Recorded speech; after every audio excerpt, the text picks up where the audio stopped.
when we come back to how do we deal with the constant change, I have a little game that I came up with, and I wrote a blog on this. It's called the What If game, right? It's there's research that shows if we plan how to prevent or mitigate a disaster or a stressful scenario, by thinking through the decisions we would make when the disaster happens, even if it's not the thing we predicted, our brain is actually wired to cope without stressing and without stopping, right? The fight, flight, freeze. You don't get the amygdala hijack. Yep.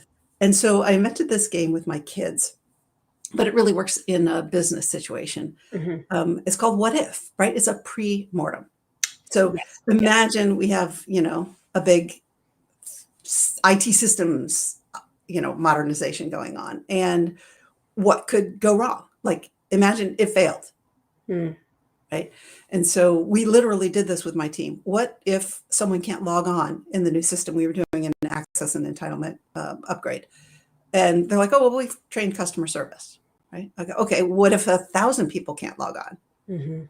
Oh, well, we've got a contract with an outside vendor, right, to bring in more customer service agents. But, what if 100,000 people can't log on?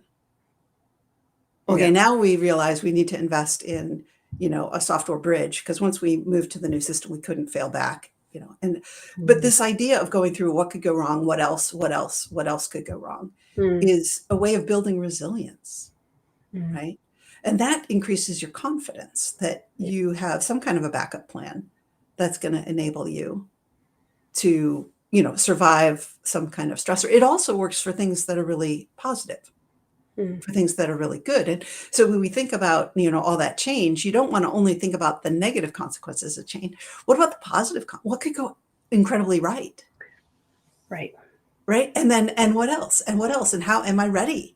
If my CFO walks in with $100,000 for me and says it's, can you spend this? I want to have a plan on something that's going to bring value to the company. Yeah.